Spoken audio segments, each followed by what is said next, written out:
I hope everyone had a Merry Christmas.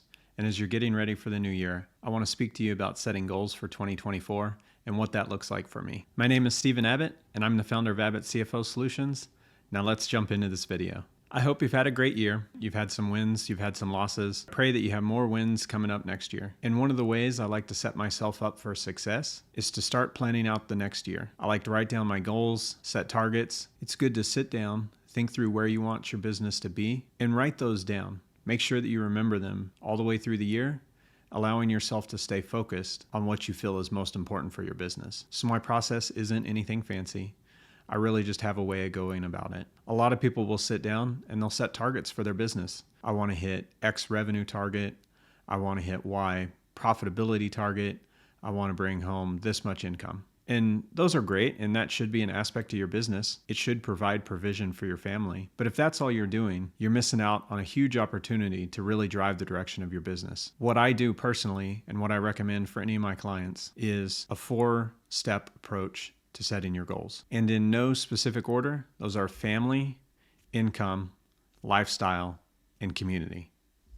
So what do I mean by each of those? So if we hit the first of those as family, if you've started your own business, more than likely, a large part of that was that you wanted a business that worked for your family. Setting goals for how you want to be involved in your family will be important to drive your business in the right direction so that you can succeed with your family. For me, this year, that looks like setting up and figuring out how I can take a 10-day vacation with the family. This past year, we went on a trip to Florida with the whole family. We spent 5 nights there. It was quite a big deal for our family. We haven't done a big trip like that in quite a while. But that trip got me thinking, as a family, we haven't done a long trip. Honestly, the last trip that we took more than a week off was me and my wife's honeymoon, and that was 12 years ago. So when we started thinking about it, I really wanted to make it a point this summer to do a long trip with a family. So one of our goals, and I think it's important that it's our goals, that's what my family would like, but that's also what I would like in trying to drive into the business. So one of our goals is to take 10 days off from the business and do a family vacation. All right, jumping into the second one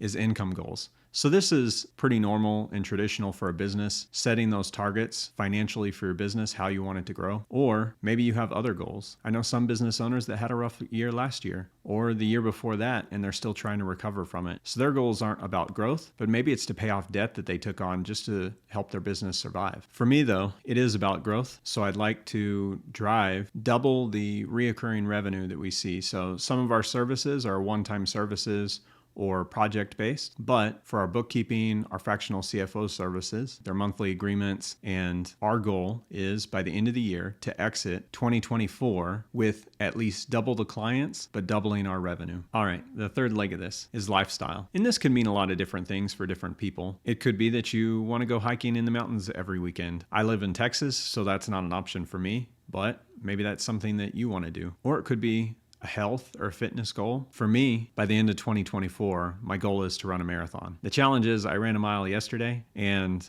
I did okay. So I got a long ways to go, but there's 52 weeks to conquer that. All right, and then the fourth one is community. It could mean a small group. It could just mean volunteering, or it could just be spending more time with your friends. It could be wanting to spend more time doing those things or more resource. Do you want to volunteer on Sunday? Do you want to be greeting people at the door? How do you make sure that you have the energy and the space to do that? Or maybe it's just about how do you be more generous? Recently, me and a couple of friends have started a small group focused on business owners trying to incorporate more of the Bible and what the Lord has for them into their businesses. And I don't have a strong goal here, but I want to create something bigger from that. Whether it's growing it, maybe it's a community. I'm not really sure exactly what life it will take, but that's a big part of what I want to focus on and spend time on in 2024. Now, those 4 items are the areas that I challenge you to set goals in. I think it's important to do all 4. That way you have the full approach of how does my business be successful to enable all of those goals, rather than just trying to hit some revenue target or profitability target for your business. It'll challenge you to think about how you're impacting the kingdom and how you let your business enable that impact that you have. And there's nothing fancy about this process. Honestly, just taking those 4 categories, write it on a sheet of paper, put the 4 items in boxes, and then just start jotting down notes. The first thing that come to mind might not be what your final goal is, but just starting to develop it, start writing it down and thinking through it. And I recommend for each category only having 1 or 2 items, because at the end of the day, if you have 2 in each category, you've got 8 goals. And if you have too many different things that you're focused on, you won't be focused on accomplishing any of them. If you've ever heard the saying, too many priorities means nothing's the priority, this can happen with your goals. So once you've started working through that, just save that sheet of paper,